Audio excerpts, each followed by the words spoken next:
Today, we're diving into one of the most common and, let's be honest, frustrating parts of being human, forgetting stuff. We're going to take a fascinating journey right into your own mind to find out why forgetting isn't just happening to you, but maybe it's happening for you.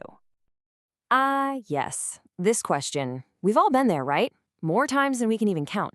You literally had them in your hand a second ago, and now, poof, they're gone. It really does feel like a glitch in the system, doesn't it? Well, it turns out your brain actually has a really good reason for losing those keys. And to get it, we're going to follow the life and, yeah, sometimes the death of a single, simple memory. Okay, so our story starts the moment you walk in the door, keys in hand. This is that first, absolutely crucial stage where information starts pouring into your brain.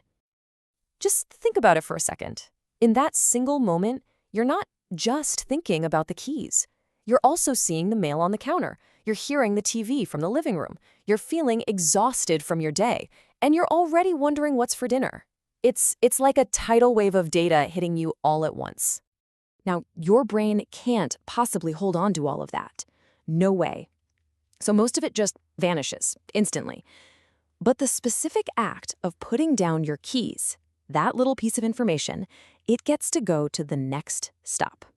So welcome to the brain's very exclusive and very, very temporary waiting room.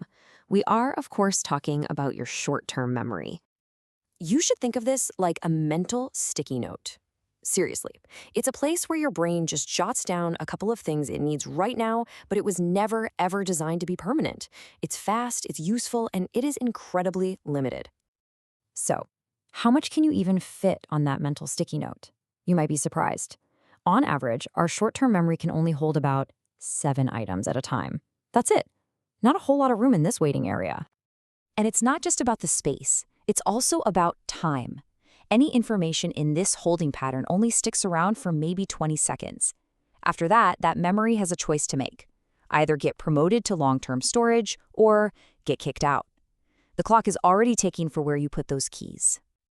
So, who makes that call? Who's the one deciding what stays and what goes? Well, let's go meet the bouncer at the front door of your memory club.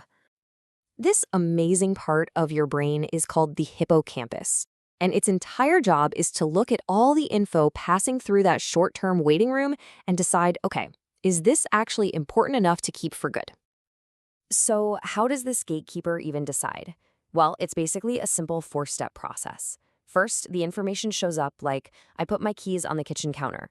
Then the hippocampus looks it over and asks, is this critical? Now, if you were actively thinking, I have to remember this spot, it might get encoded.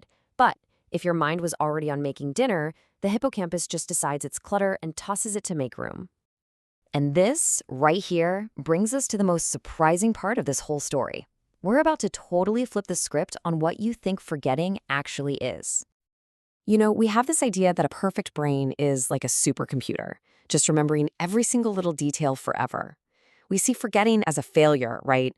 A sign that something's broken. But what if I told you that's completely backwards? That neuroscientists now think that one of the brain's most vital, most important jobs isn't remembering, but actively forgetting. So why would our brain actively forget? Well, there are a few big reasons. Most of the time, just like with our keys, the information just wasn't tagged as important. But it's also a critical cleanup process. To work well, your brain has to clear out old, useless data to make space for new, important stuff. And on top of that, outside factors play a huge role. High stress can mess with your recall, and depression can seriously impact how the brain files and finds memories. So here's the final takeaway. We really need to rebrand what it means to forget. It is not an error in your programming. This quote just sums it up perfectly. Forgetting is the brain's way of being effective. It's not a failure, it's a filtering system. It's your brain's own high-performance filter, making split-second decisions to keep you focused on what really matters, not on where you put your keys 3 Tuesdays ago. So the next time you can't find your keys, just take a breath. Your brain isn't failing you. It just decided that, I don't know, the thought you had about your next big idea or what your kid just said to you was more important than the sound of keys hitting a countertop. It was just being efficient. And that leaves us with one last pretty powerful question.